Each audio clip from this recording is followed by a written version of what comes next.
नमस्कार दोस्तों, शेख चिल्ली की कहानियों की श्रृंखला में दूसरी कहानी शेख चिल्ली और कुएं की परियां में आप सभी का स्वागत है। एक गांव में एक सुस्त और कामचोर आदमी रहता था। काम धाम तो वह कोई करता न था, हाँ बातें बनाने में बड़ा माहिर था। इसलिए लोग उसे शेख चिल्ली कहकर पुकारते थे।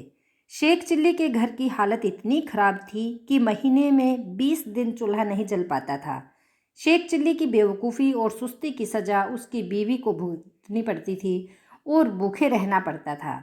एक दिन शेख चिल्ली की बीवी को बड़ा गुस्सा आया। वह बहुत बिगड़ी और कहा, अब मैं तुम्हारी कोई बात नहीं सुनना चाहती। चाहे जो कुछ करो, लेकिन मुझे तो पैसा चाहिए। जब तक तुम कोई कमाई करके नहीं लाओगे, मैं घर में नहीं घुसने दूंगी।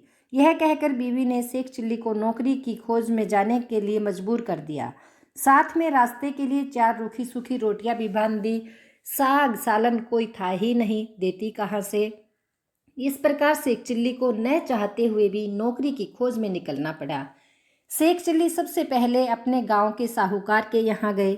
सोचा कि शायद साहूकार कोई छोटी मोटी नौकरी दे दे, लेकिन निराशा ही उसके हाथ लगी।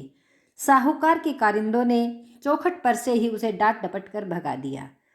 अब शेख चिल्ली के सामने कोई रास्ता नहीं था। फिर भी वह एक गांव से दूसरे गांव तक भटकते भटकते बहुत दूर जा पहुंचा। घर लौट नहीं सकते थे, क्योंकि बीवी ने सख्त हिदायत दे रखी थी कि जब तक नौकरी न मिल जाए घर में पैर न रखना।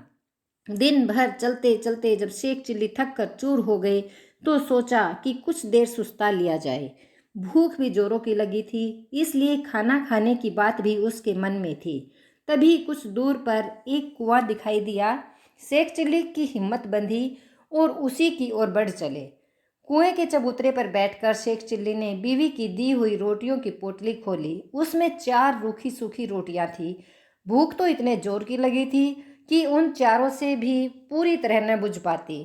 लेकिन समस्या यह भी थी कि अगर चारों रोटियों को आज ही खा डालेगा तो कल परसों या उससे अगले दिन क्या करेगा, क्योंकि नौकरी खोजे बिना घर घुसना नामुमकिन था। इसी सोच विचार में शेख चिल्ली बार बार रोटियां गिनते और बार बार उनको वापस रख देते। समझ में नहीं आता था कि क्या किया जाए। जब शेख चिल्ली से अपने आप कोई फैसला न हो पाया तो कुएं के देव की मदद लेनी चाहिए। वह हाथ जोड़कर खड़े हो गए और बोले, हे बाबा, अब तुम ही हमें आगे का रास्ता दिखाओ। दिन भर कुछ भी नहीं खाया है। भूख तो इतनी लगी है कि चारों को खा जाने के बाद भी शायद ही मिट पाए। लेकिन अगर चारों को खा लेता हूँ तो आगे क्या करूँगा। मुझे अभी कई दिनों तक यहीं आसपास भटकना है। इसलिए हे कुआं बाबा, अब तुम ही बताओ कि मैं क्या करूं। 1 खाऊं, 2 खाऊं, 3 खाऊं या चारों को खा जाऊं। लेकिन कुएं की ओर से कोई जवाब नहीं मिला। वह बोल तो सकता नहीं था, इसलिए कैसे जवाब देता। उस कुएं के अंदर 4 परियां रहती थी। उन्होंने जब शेख चिल्ली की बात सुनी तो सोचा कि कोई दानव आया है जो उन्हीं चारों को खाने की बात सोच रहा है। इसलिए तय किया कि चारों को कुएं से बाहर निकलकर उस दानव से विनती करनी चाहिए ताकि वह उन्हें न खाए। यह सोचकर चारों परियां कुएं से बाहर निकल आई। हाथ जोड़कर वे शेख चिल्ली से बोली, हे दानवराज, आप तो बड़े बलशाली हैं। आप व्यर्थ ही हम चारों को खाने की बात सोच रहे हैं। अगर आप हमें छोड़ दें तो हम कुछ ऐसी चीज़ें आपको दे सकती हैं जो आपके बड़े काम आएंगी। परियों को देखकर वह उनकी बात सुनकर शेख चिल्ली हक्के बक्के रह गए। समझ में न आया कि क्या जवाब दें।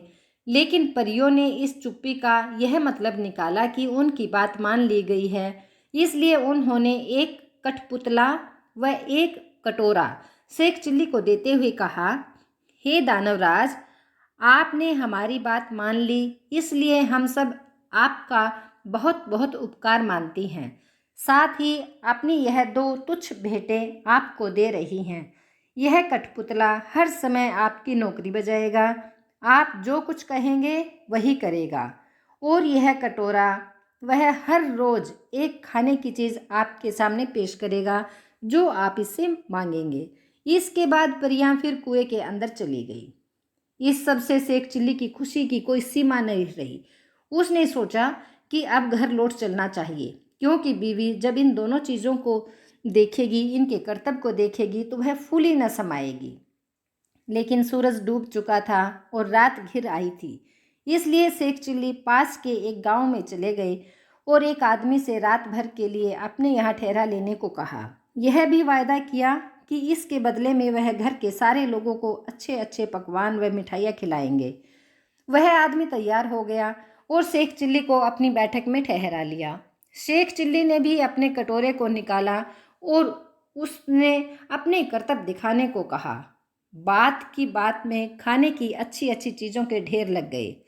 जब सारे लोग खा पी चुके तो उस आदमी की घरवाली झूठे बर्तनों को लेकर नाली की ओर चली। यह देखकर शेख चिल्ली ने उसे रोक दिया और कहा कि मेरा कठपुतला बर्तन साफ कर देगा। शेख चिल्ली के कहने भर की देर थी कि कठपुतले ने सारे के सारे बर्तन पल भर में निपटा डाले। शेख चिल्ली के कठपुतले और कटोरे के यह अजीबोगरीब करतब देखकर गांव के उस आदमी और उसकी बीवी के मन में लालच आ गया। शेख चिल्ली जब सो गए तो वह दोनों चुपके से उठे और शेख चिल्ली के कटोरे व कठपुतले को चुराकर उनकी जगह पर एक नकली कठपुतला और नकली कटोरा रख दिया। शेख चिल्ली को यह बात पता न चली। सवेरे उठकर उन्होंने हाथ मुंह धोया और दोनों नकली चीज़ें लेकर घर की ओर चल दिए।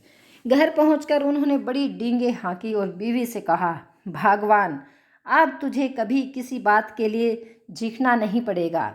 न घर में खाने को किसी चीज़ की कमी रहेगी और न ही कोई काम हमें तुम्हें करना पड़ेगा। तुम जो चीज़ खाना चाहोगी मेरा यह कटोरा तुम्हें खिलाएगा और जो काम करवाना चाहोगी मेरा यह कठपुतला कर डालेगा। लेकिन शेख चिल्ली की बीवी को इन बातों पर विश्वास न हुआ। उसने कहा, तुम तो ऐसे ही डींगे रोज़ मारते रहते हो, कुछ करके दिखाओ तो जानूं। हाँ, क्यों नहीं, शेख चिल्ली ने तपाक से जवाब दिया और कटोरा व कठपुतले में अपने अपने कर्तव्य दिखाने को कहा। लेकिन वह दोनों चीज़ें तो नकली थी, इसलिए शेख चिल्ली की बात झूठी निकली। नतीजा यह हुआ कि उनकी बीवी पहले से भी ज़्यादा नाराज हो उठी। कहा, तुम मुझे इस तरह धोखा देने की कोशिश करते हो।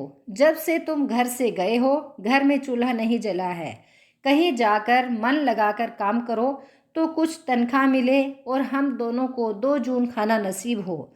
इन जादुई चीज़ों से कुछ नहीं होने का। बेबस शेख चिल्ली खिसखिसाए हुए से फिर से चल दिए। वह फिर उसी कुएं के चबूतरे पर जाकर बैठ गए। समझ में नहीं आ रहा था कि अब क्या किया जाए। जब सोचते सोचते वह हार गए और कुछ भी उनकी समझ में नहीं आया तो उनकी आंखें छलछला आई और वह रोने लगे। यह देखकर कुएं की चारों परियां फिर से बाहर आई और शेख चिल्ली से उनके रोने का कारण पूछा। शेख चिल्ली ने सारी आपबीती कह सुनाई। परियों को हंसी आ गई। वे बोली, हमने तो तुमको कोई भयानक दानव समझा था और इसलिए खुश करने के लिए वे चीज़ें दी थी, लेकिन तुम तो बड़े ही भोले भाले और सीधे आदमी निकले। खैर, घबराने की ज़रूरत नहीं है, हम तुम्हारी मदद करेंगी। तुम्हारा कठपुतला और कटोरा उन्हीं लोगों ने चुराया है जिनके यहाँ रात को तुम रुके थे। इस बार तुम्हें एक रस्सी व डंडा दे रही हैं। इनकी मदद से तुम उन दोनों को बांध व मार कर अपनी दोनों चीज़ें वापस पा सकते हो। इसके बाद परियां फिर कुएं में चली गई। जादुई रस्सी डंडा लेकर शेख चिल्ली फिर उसी आदमी के यहाँ पहुँचे और कहा, इस बार मैं तुम्हें कुछ और नए करतब दिखाऊंगा। वह आदमी भी लालच का मारा था। उसने समझा कि इस बार कुछ और जादुई चीज़ें हाथ लगेंगी, इसलिए उसकी खुशी का ठिकाना नहीं रहा और उसने खुशी खुशी शेख चिल्ली को अपने यहाँ टिका लिया। लेकिन इस बार उल्टा ही हुआ। शेख चिल्ली ने जैसे ही हुक्म दिया वैसे ही उस घरवाले व उसकी बीवी को जादुई रस्सी ने कसकर बांध लिया और जादुई डंडा दनादन पिटाई करने लगा। अब तो वे दोनों चीखने चिल्लाने और माफ़ी मांगने लगे। शेख चिल्ली ने कहा, तुम दोनों ने मुझे धोखा दिया है। मैंने तो यह सोचा था कि तुमने मुझे रहने को जगह दी है, इसलिए मैं भी तुम्हारे साथ कोई भलाई कर दूं, लेकिन तुमने मेरे साथ उल्टा बर्ताव किया। मेरे कठपुतले और कटोरे को ही चुरा लिया। अब जब वे दोनों चीज़ें तुम मुझे वापस कर दोगे तभी मैं अपनी रस्सी व डंडे को रुकने का हुक्म दूंगा। उन दोनों ने झटपट दोनों चुराई हुई चीज़ें शेख चिल्ली को वापस कर दी। यह देखकर शेख चिल्ली ने भी अपनी रस्सी व डंडे को रुक जाने का हुक्म दे दिया। अब अपनी चारों जादुई चीज़ें लेकर शेख चिल्ली प्रसन्न मन से घर को वापस लौट पड़े। जब बीवी ने फिर देखा कि शेख चिल्ली वापस आ गए हैं तो उसे बड़ा गुस्सा आया। उसे तो कई दिनों से खाने को कुछ मिला नहीं था, इसलिए वह भी झुंझलाई हुई थी। दूर से ही देखकर वह चीखी, कामचोर, तुम फिर लौट आए। खबरदार घर के अंदर पैर न रखना, वरना तुम्हारे लिए बेलन रखा है। यह सुनकर शेख चिल्ली दरवाजे पर ही रुक गए। मन ही मन उन्होंने रस्सी व डंडे को हुक्म दिया कि वे उसे काबू में करें। रस्सी और डंडे ने अपना काम शुरू कर दिया। रस्सी ने कसकर बांध लिया और डंडे ने उसकी पिटाई शुरू कर दी। यह जादुई करतब देखकर बीवी ने भी अपने सारे हथियार डाल दिए और कभी वैसा बुरा बर्ताव न करने का वादा किया। तभी उसे भी रस्सी व डंडे से छुटकारा मिला। अब शेख चिल्ली ने अपने कठपुतले व कटोरे को हुक्म देना शुरू किया। बस फिर क्या था, कठपुतला बर्तन भांडे व जिन जिन चीज़ों की कमी थी झटपट ले आया और कटोरे ने बात की बात में नाना प्रकार के व्यंजन तैयार कर दिए। तो यह थी आज की कहानी। कहानी आपको अच्छी लगी हो तो इसे लाइक और शेयर करें। धन्यवाद।